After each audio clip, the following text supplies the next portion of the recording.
Thank you for tuning in to the World Builders Anvil, Season 2, Episode 29. Another greatest hits episode about characters. The Anvil's favorite character tropes. And by Anvil, I mean me. Hey!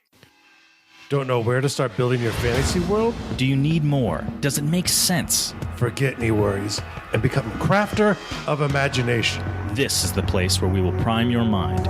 Now, it's time to heat up the forge. Break out the mithril ingots and hammer. Welcome to the World Builders Anvil. I'm Jeffrey W. Ingram. And I'm Michael Miller. Let's sup from the muck of Java and build. Welcome back. Anvilian as always, my name is Jeffrey W. Ingram. And lovingly yours, because today is Valentine's Day. I am Michael Miller. It's for all those people out there, you've already had your Valentine's Day, but right now Michael and I are having ours, and we thought, what a better way to spend it than together. With each other? Yeah, I know. I don't know how that happens. Today's one of those weird days. Valentine's Day fell on a Friday this year, and I normally am working, like my hours are crazy these days, but I worked a short day today. So I was able to get home early and record with Jeff. So that's a very impromptu episode. And hopefully we'll be done by 4, or you will hear my execution live in a recorded way. I mean, look, that's not up to me. No, it's not. 3:59, it's like, okay, bye. Click. All right. So today we want to talk about character tropes. This is one of our favorite topics. We love characters. And we love tropes. Love characters and tropes. I love that you made this trope list and you did not consult me at all. No. And they're all right, though, aren't they? You can think of nothing else. I can probably think of one or two others, and I'll interject them as we go. In terms of me, you got like 700 years of notice for this episode. So. Yeah, I got literally no notice. Actually, if you check your email, it was sent to you over a week ago. That's not true. Yeah. Well, I can never. The email's tough right now because I'm getting inundated with job offers. So. Yeah. I got your job offer. Okay, folks. So on to tropes. I got a job you can do. Why are character tropes important? First of all, once again, this is very. Okay, Michael. I know. Character tropes are important because there are so many things that fall into familiar lexicon. These are things that we all can gravitate towards. There's a reason they become tropes because they're familiar. Because we empathize, we sympathize with these types of characters. We see ourselves, or hate them, or hate them. The point is, we either see ourselves in them or we identify with them in some fashion. Whether that's I hate that guy, and I like hating that guy. Yeah. Or I love this guy. The underdog is a classic trope. Yes, and classic trope. Or the everyman, neither of which is on Jeff's list.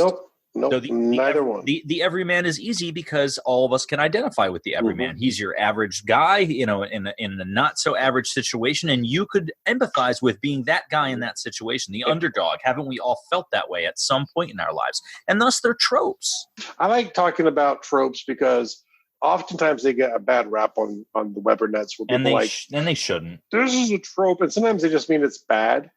Like it's something you shouldn't do, and maybe it's not a trope. There's a way to use tropes that's not good, and I think when they bag on tropes, it's because they're like, this is tired, and you're treading over ground that's been tread before in exactly the same way. And I don't think there's anything wrong with it if you do it differently, and that's the point. Yeah, but the thing to keep in mind is it's the pattern that's important, and you can mix them together. We'll talk a little bit about some of our best practices for tropes sort of at the end of this episode.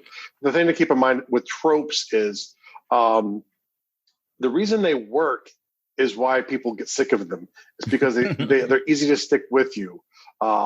They are patterns your mind recognizes, which is great when you storytell. If you use a plot trope or you use actual character trope, people can identify with them and they'll start expecting certain things to happen. And if you don't follow them at all, then it's going to be a lot harder to explain to people to get them to understand what you mean. So there's a reason why, like Michael said, there's a reason why they're used. Joss at least with people who are good at storytelling. Joss Whedon is a genius with character tropes and story tropes, because he knows what we've all been growing up on and watching and paying attention to for the past 40 years.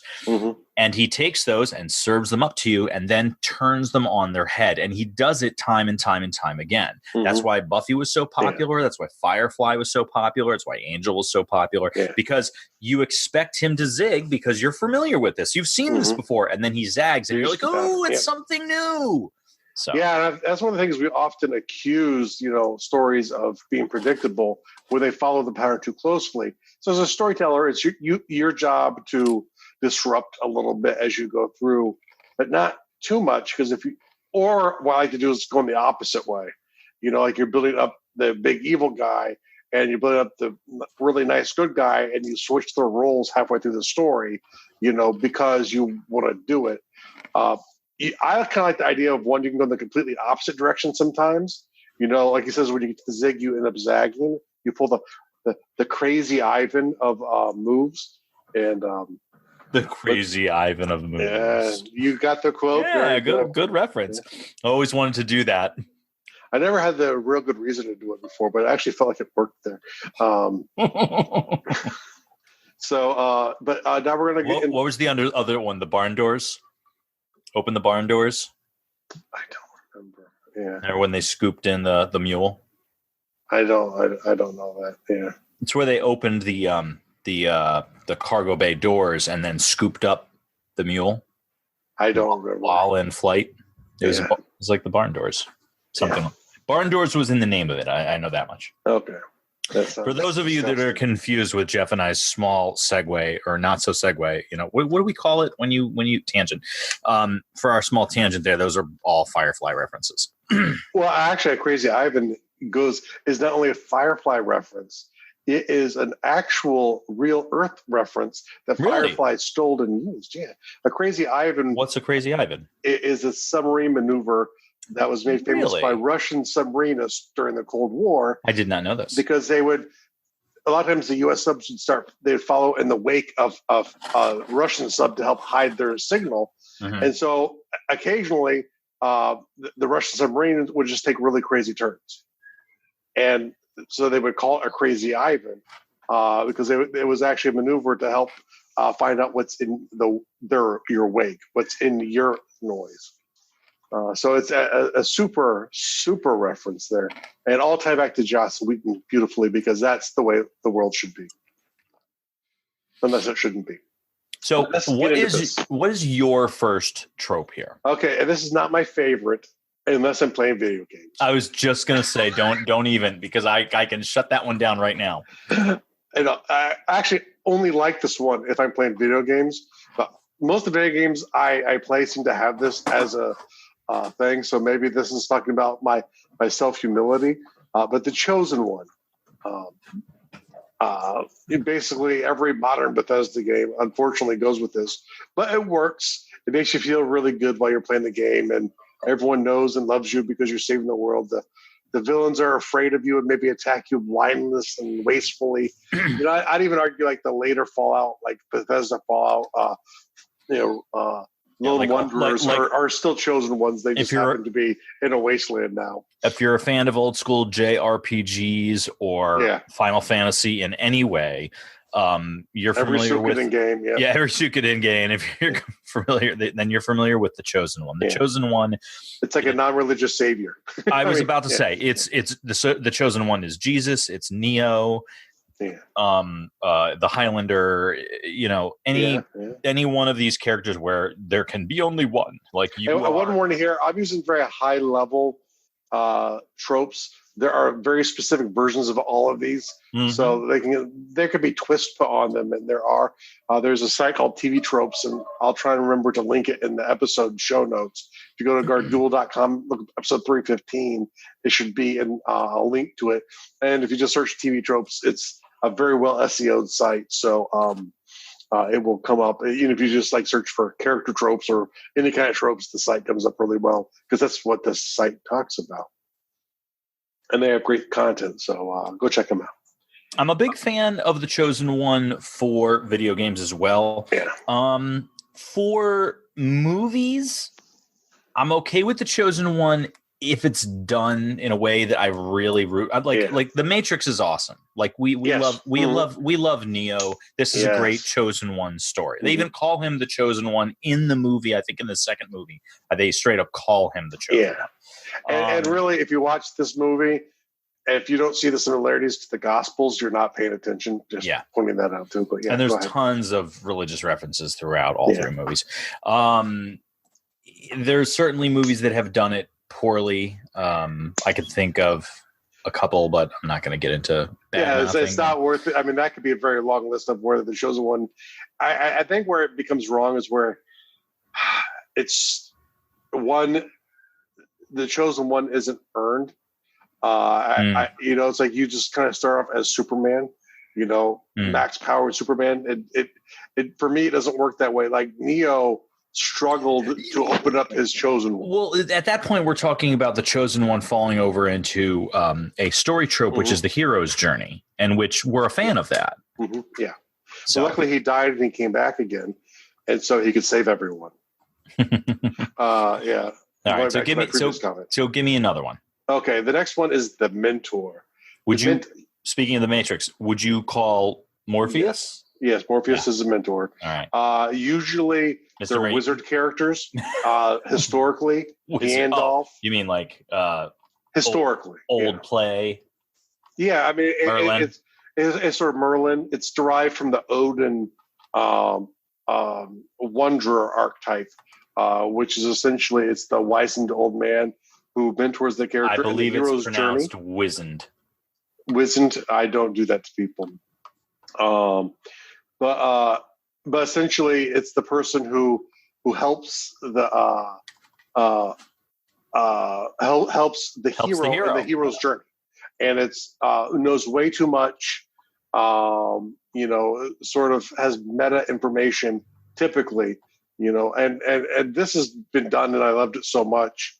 I can't tell you the number of mentors, but I mean, it doesn't have to be like that too. It could be the coach in the football movie. It's the older character sometimes just giving advice, and you could do it in a strange way sometimes, where you have a young kid who has a tendency to hit the nail on the head in conversations with older people, and you see that less common, but that comes around too. But I like it.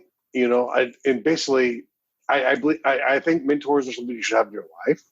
I mean, Mr. Miyagi. And in your fiction. Mr. Miyagi, Yoda. I mean, Yoda, perfect. The list goes on. Baby Yoda, I guess, doesn't fall into that category. Maybe The Mandalorian does. I've not seen it, though, so I can't tell you if I haven't watched any of that he's yet. Wise at all. So, I don't have that Disney service, Plus. me either. Yeah. We're losers here. So we had Huffies. What can we say? Okay. We had Huffies. Jeff and I were just talking about this the other day. I loved my Huffy. I loved my Huffy too. I was a Huffy kid. And me those mongoose kids, you better stay in your yard. I'm getting old now. I'm saying sorry, talk like old people. Okay. Now the next one is our favorite for both of us. And Michael might lie to something else. I love this one. I don't know if it's my top, but I do love it. It's your top. So my first choice though, just to reference it, is I'm gonna go with Spaceballs. Okay. The Lovable Rogue. Mm-hmm. So this would be Han Solo. Although, would he be lovable? Yes. We do love him. But he's the quintessential lovable rogue, right? He's the scruffy guy who charms the pants off of Leia. Yes. No, and he kind of. And I'd argue Captain Mal really. Absolutely. Mal is absolutely. He was not intended. I think he was intended to be an anti-hero. But I think originally, yes. I think the Fox turned him. They don't want him quite that dark, so they made him a lovable rogue instead. If you watch the movie, there's a few distinct differences in the character from the movie and the show, and the movie is what Joss Whedon originally intended. So there's a couple of things in the movie that straight up contradict the show. And actually, if you see the beginning too, the pilot has a darker edge to it than the rest of the series, or the little bit of the series that's left. But that's why we lost. Yeah. And the kick scene, I believe, was in that episode too. The kick scene. The bad guy who was no longer of any use to them, and so he gives them a kick. That was in the train episode. Was that the first episode? I thought that was the first episode. I could be wrong. I don't know if that was the first episode. That was like for me the quintessential moment of the series. It's one of my favorite moments in the series. But that was because I didn't see it because I didn't see it coming. Yeah, because that's not what you were expecting. I was not expecting it. I thought that character was going to be with us for a season, chasing them down, because he was like, "That's what I'm going to do." And he's like, "Yeah, no, you're not going to do that." Listen, this is Niska's money. This is why Firefly was so good, because people get kicked into engines. No, but you were saying something that got me off the subject, and I wanted to get back to it. What was Lovable Rogue? Lovable Rogue. We were talking about Han Solo, and you were trying to argue he was not because you're drunk and you've had too much liquor and you don't know what you're saying. So you can continue. I have had a couple drinks. No, I'm not going to say that Han Solo is not lovable, but I am. This is what I'm going to say. He's lovable to the audience. He's not necessarily lovable to the other characters. He's likable and tolerable and becomes lovable, but I think that's just based on time and proximity. As whatever. We love him as a character. I don't know if that's quite the same thing. Whereas Mal is lovable. Like, he's a nice guy. We like Mal. He does some rotten things, but we completely unlike Han Solo, does rotten things but does good things. But we love him. Han Solo does rotten things, and it, like, when he shoots Greedo first, thank you. When he shoots Greedo and Greedo never has a chance to fire whatsoever, doesn't even think about it. He seems like, in the original delivery of that sequence, a rotten character, and that he's bloodthirsty. And actually, that's not the right word. I've seen him described that way in articles, and I'm like, no, I wouldn't call him bloodthirsty. Right. Yeah. I think it's just like he wants to live. He just wants to win. Yes, so his desire, his survival. Exactly, it's a survival instinct. He's like, you know what? I'll play dirty to win. He knows what's going to happen. In that scene, he's Jane. He's like, I'll kill a man in a fair fight, or if I think he's going to start one. But you don't think Mal would have shot first? You don't think Mal would have shot? No. Mal would not have shot first. The lovable Rogue would shoot first. That's why they're a rogue. There's only one reason you can argue that I'm wrong, and that's, again, in the movie. Because in the movie, he does shoot first. He's like, I'm unarmed. And he's like, good. And he immediately shoots the guy who's unarmed. And he's like, I am, however, wearing full body armor. I'm not a moron. But in the television show, he says, well, Simon says to him, well, how can I trust that you won't just kill me in our sleep and throw us out an airlock? And he's like, look, kid, if I ever kill you, it'll be in a fair fight and you'll be armed. Mm-hmm. Now, that is a distinctly different characterization than what they portray. Greedo was armed and going to kill him. We're not making the comparison right this second. We're not making a comparison. You have to make a comparison. In a moment, we will. What I'm pointing out is that we're comparing Mal to Mal. And the Mal in the movie is not the same as the Mal in the show. I agree. Fair enough. So which Mal do you want to say is the lovable Mal? I will say the show, not the movie. I would say the show, not the movie. But I also say... So the one who kills the unarmed guy, or shoots the unarmed guy, that's... Guido was not an unarmed guy, so it's not an apples-to-apples comparison. He was armed. You're the one who had to make the comparison. I didn't. Because you're wrong. Once again, you just can't help yourself. It's okay. So we're going to move on. So Michael stops embarrassing himself in front of everyone in the internet, which is probably like 20 people, but whatever. Okay. Now the next important one. The next one is Elders. Yeah. And this is where Michael should listen to his Elders. See the Dark Crystal. Yeah. This is one. There are so many variations of Elders I love. My favorite is actually Crash the Old Men. Well, there's a little overlap here between Elders and Mentors, so we got to be careful. It is, but to me, Elders, they're just the old guys. They don't necessarily know anything better. Like for me, Grumpy Old Men is a great example of Elders. The movie Grumpy Old Men. Yes. Okay. And Elders could be a mentor. Well, I agree with you there. See, I'm talking about... I don't consider a mentor an Elder. It doesn't have to be. And this is one that has a lot of different deviations where you can go with it. But like for me, and we saw this actually in the Wine Steward campaign. I believe it was a Wine Steward campaign. There were two village elders who he kept interacting with, and they were sort of crotch shield guys. I don't remember how much he actually interacted with them, though. Yeah, we're way overdue for a campaign. We got to get back to a campaign. We got to get back to a campaign. I'm reminded of the three old men in Cowboy Bebop. Oh yes, perfect example. Yeah, and that's my thing. And they don't necessarily have to be crotchety, but they should be in my taste. We dug that ditch. We sure did. That's right. But they're the old people who are sitting there. They know something because of experience, but they don't necessarily know things that they shouldn't, which to me is kind of mentors start breaking into that realm where it's magical or close enough. But yes, elders. I love elders. Like I said, like grumpy old men to me, perfect example. Not wise elders in that case, but definitely elders who wanted the respect of being an elder. And now my favorite as a world builder, this is probably actually my favorite one as a world builder, is the fish out of water. Big fan. And the character itself could have any kind of implant, but I like it when you take a character who does not belong and you force them into a new scene, because it gives you an excuse to talk about the world building that you normally would be forced to ignore because it's meaningless to the characters, I'm going to go with Ash from Army of Darkness. Ash from Army of Darkness. Yes, I think that is a great example there. Fish out of water. McCloud, if you like to watch old cowboy detective shows.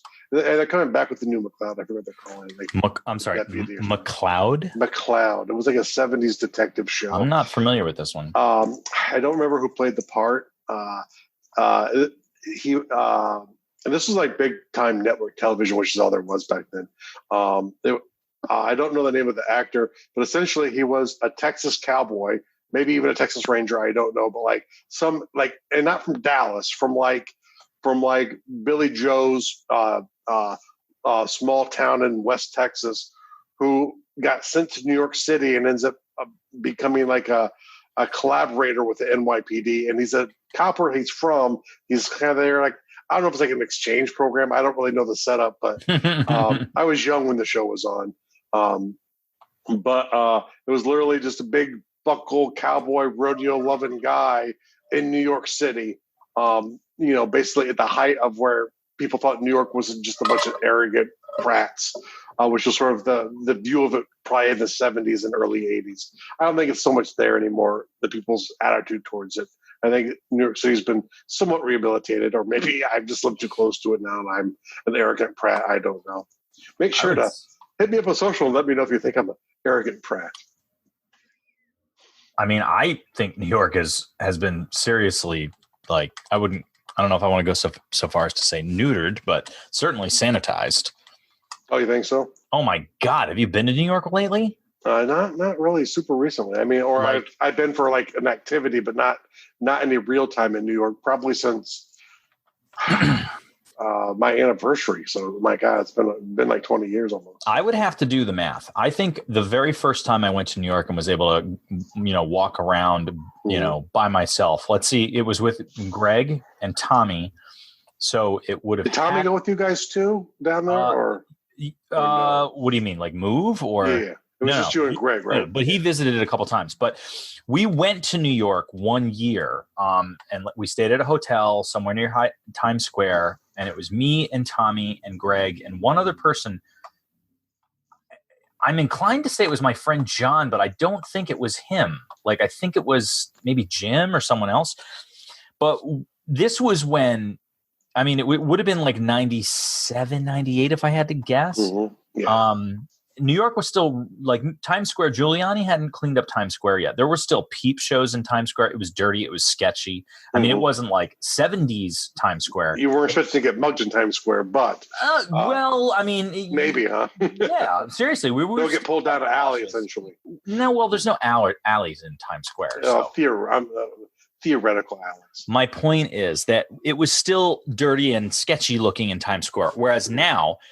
I was in New York quite recently, and there is areas of Broadway throughout Times Square, some of the, like, you can't drive down Broadway anymore through Times Square. It's all set up that you can use the cross streets, so you can cross through Times Square, but you can't drive down Broadway. It's really, you can. Wow. It's a walking way, so people just are walking in the street all over the place. There's like cafe benches and seating all over the place, but you can't drive down Broadway from like somewhere around, I guess, 47th, 48th, through down to like, I guess it would be around through the Times 40th, Square area, around 40th, somewhere around there. You can just walk straight up Broadway as long as the lights are red for the cross streets. It's I'm like, this is not the Broadway that I remember. Broadway was busy. I mean, it was crazy. But it's one of those places I typically didn't want to drive. Usually, I never lived there, so I would just kind of drive down, the cross and then come down the West Side Highway, usually to get into Manhattan. And all the filthy porn shops and peep show places are all gone. So it's they all have those. Oh my God, tons of them. It's like I had no idea. And now it's all like McDonald's and restaurants and shows and things to do. It's very sanitized. It's like it's like a mall. It's like an exaggerated mall. Yeah. Well, I know Giuliani kind of cleaned up that part, but like getting to the part where there's like no traffic in there, that just, it would feel weird. No, there's still traffic. It's still but I mean like loads of traffic, and you're walking across Broadway, and you better know when to go. You can stand in the middle of Broadway, in the middle of Times Square, and have no fear of a car coming by, because on that part of the block, cars cannot drive anymore. Wow. Okay. Interesting. All right. Now, moving back to Fish of Water. Thank you, McLeod, for bringing us back to New York City. But do go for the culture and shows. Go get your day of tickets. You can get really good deals sometimes. Oh, definitely. Don't have a plan. Just go find out what's a good price. And there's always a good plan. Show. Also have a plan. Have a plan, or else you're going to end up somewhere really sketchy. Let's see. Now, I want to get into a couple things here about using tropes.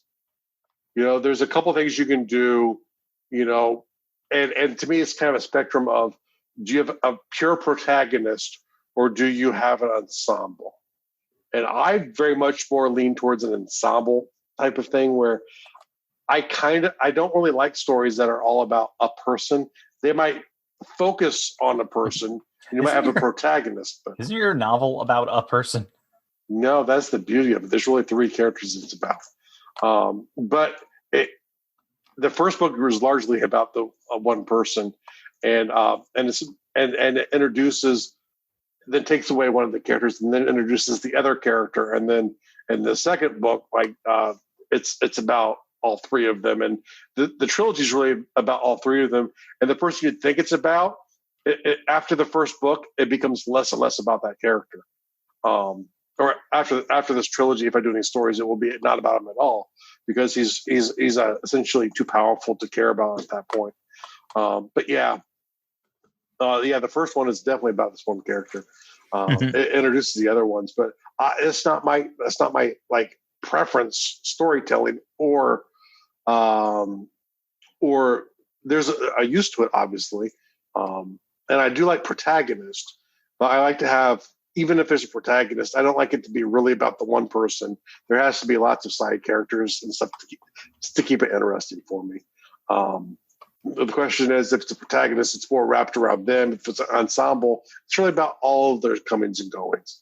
And personally, when I partake in media, I really kind of prefer ensemble stuff, usually over the stuff that's like, purely has a pure protagonist to it, like most action movies and stuff like that.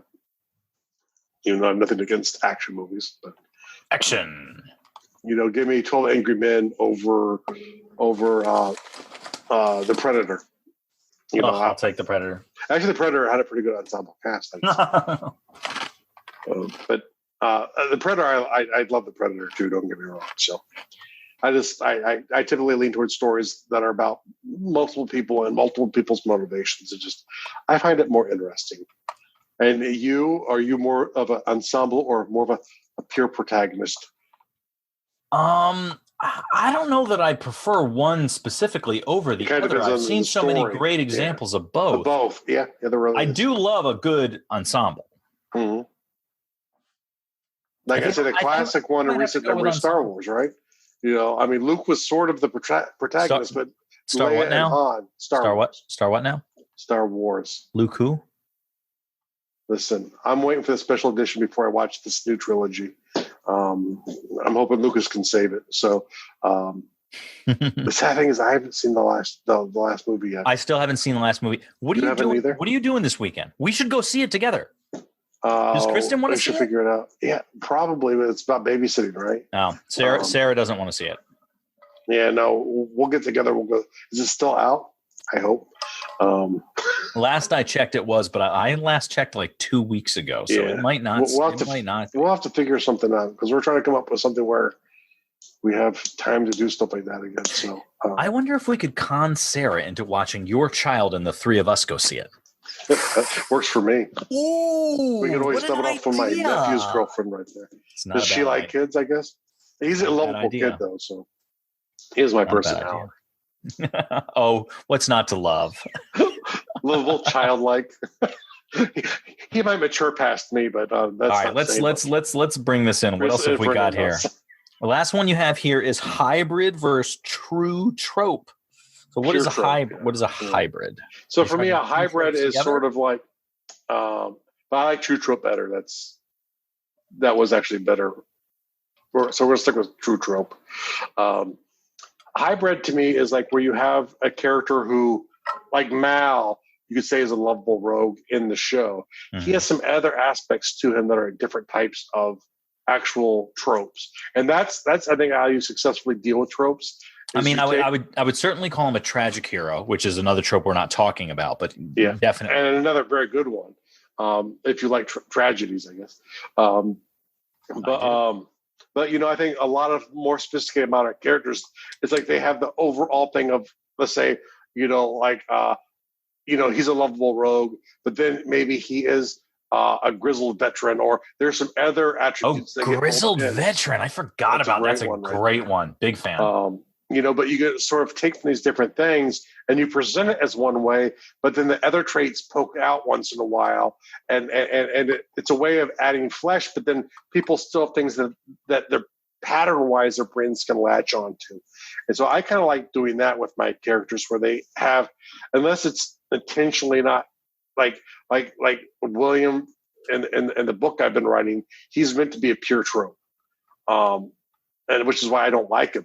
And the reason why, like, the overall story arc does what it does is this kind of say characters to me like that become distant. The more of a true hero you become, the more distant and the crosshairs your friends get caught.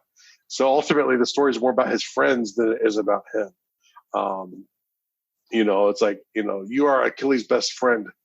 Have a good day. You're the guy who Odysseus left behind to take care of his banner while he's gone. Oh, you're so screwed. So it's, here, it's watch the boat.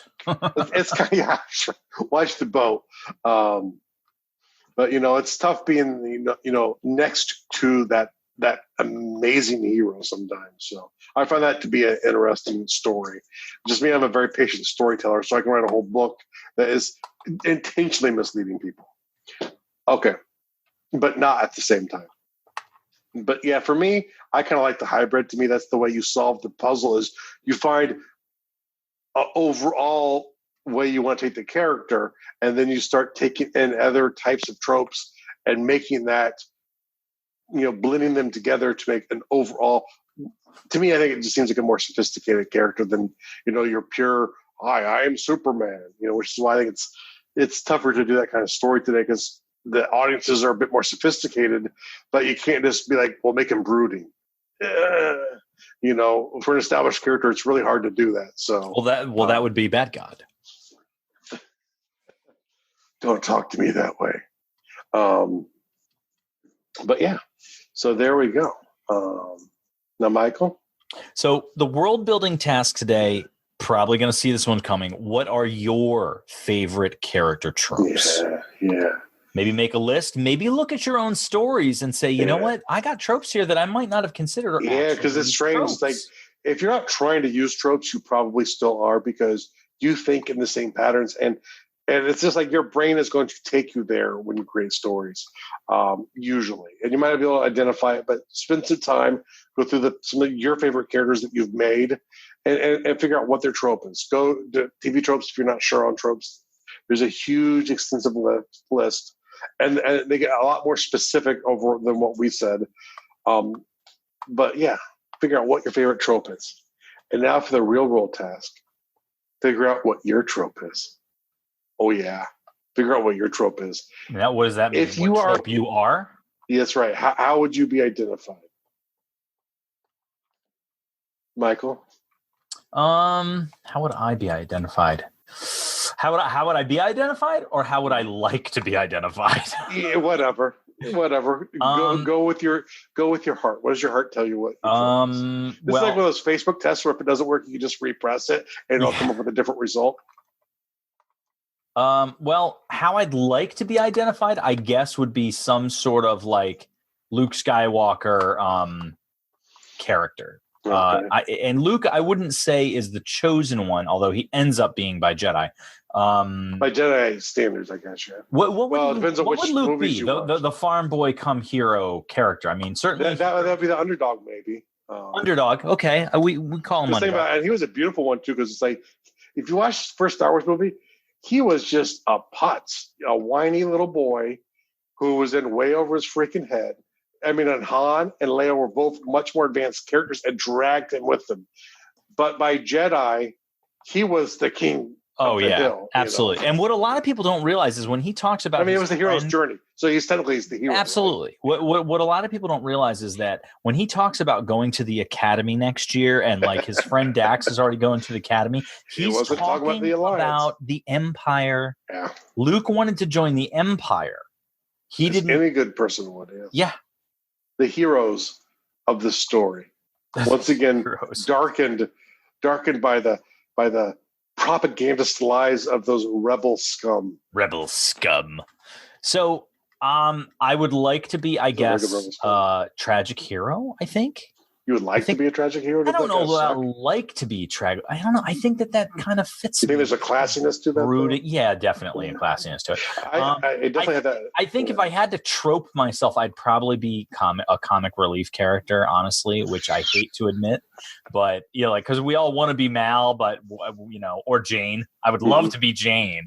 Yeah, that would be awesome. Yeah, for me, I am the wise elder. I am though? I am the guy that has the really long silver beard. If you come to beat me up, you have to know the sequence of precise punches to be able to even hurt me. See, now I think you're. I am the Chinese movie. the kung elder. fu. Yeah. Mm-hmm. No, see, I think you're the hacker guy that comes to help the hero. I think that's who you are. You're like the hacker psychic. I don't know about psychic. Psychic maybe in a different genre, but you're like the hacker guy who the hero needs to come. Like, the hero doesn't need to do it. The hero kicks ass, but they need to break into a place, and the hacker's like, "Oh well, I know how to do it. And here's how you do it." Call Jeff Ingram. I need you in the store. Oh, this is Linux. I know Linux. I do know Linux. I know you know Linux. That's why I made the joke. I thought you'd appreciate that. And you remember in Jurassic Park, you're the little girl from Jurassic Park. That's what you. I'm the little girl from Jurassic. I'll take that. She survived. She did survive. You're the lawyer. Okay. Yeah, I might be the lawyer. It's better than being the fat guy, I guess. No, he died. I can't remember his name from Seinfeld. The lawyer got eaten by the T-Rex, didn't he? The lawyer was the guy who gets eaten on the pooper. Yeah. That was a classic scene. Classic movie. The only Jurassic Park movie. I wish they'd made more. It's too bad. They never made any. It's it's too bad. All right. To be fair, the second one's not terrible. The second one I enjoyed. Yeah. The third one was. Didn't happen. You know what? I take it all back. I kind of liked the third one. The third one was better than anything that they made sense. Yeah. That's not saying anything. Hi. We're going to introduce these characters. We're going to call them Plank 1 and Plank 2. One is a male Plank, and the other's a female Plank, and they are our heroes. Or stones. I guess we could go rock there. Yeah. But yeah. I would agree with that one. Yeah. So very sad state of affairs. But yes, 3 is definitely better than those. But I don't really 1 and 2. Really, I need. Sometimes it just makes. It's kind of like the same. It's the same thing with Predator. Like Predator is awesome. Predator 2 was enjoyable. I liked it. Predator 2 was tolerable. It was enjoyable. Tolerable is better. Rewatched it does not hold up well. Maybe not. I haven't rewatched it. So it should be Predator, and then I believe it's called The Predators or Predators, which is the one that's off planet with Adrian Brody. That one's really good because they basically were like they actually made a second one that was actually good. By that point, I think I'd give it up on anything with the word Predator in it. So yeah, all the Aliens versus Predator. Skip that jazz. There was comic books. There was one recently that had a couple of good scenes in it, and they really had the best of intentions, but the execution Super Predator. Yeah, that one where they're like, it's a predator, but it's like 10 feet tall. It's like way bigger than other predators. It's a predator. Yeah, okay.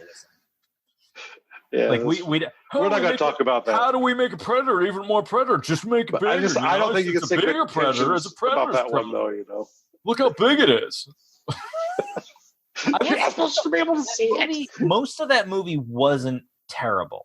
There were aspects of it that were really good. The idea of the double-sized predator was dumb, and the ending of it was terrible. The ending was absolutely Predator dogs. I mean, no. I think you're being generous. No, Predator Dogs was in the one that I liked. That was in the one that I liked. The Predator Dogs was on the off-planet one with Adrian Brody, which was better than this one. Yeah, big time. Okay. All right. We hope you all had a great week. I hope you haven't considered us like annoying characters. Go watch all the Predators and tell us which ones you like. Come tell us which trope you are. And make sure in social to come and tell us how wrong we are about all of our arguments over movies and explain to us why you are right. And by we, that is the way we mean. By we mean Jeff, not me, because I'm. No, we mean both of us. I mean, because no. Whoever's listening probably has better ideas. Obviously, I'm right and Jeff is wrong, and all right. There needs to be other people that support this plan. Yes, like 1999 is a end of a millennia. Okay, we'll see you all next time, and I'm going to go hack my way into next week. Thank you so much for listening to the World Builders Anvil. We would love it if you would share the World Builders Anvil with 2 of your friends. And so would they. If they are unfamiliar with podcasts, then you get to introduce them to the wonderful world of podcasting. Take them to Stitcher or iTunes, or best of all, just send them to our website, www.garduel.com. That's GARDUL.com. Now strike while the mithril's hot.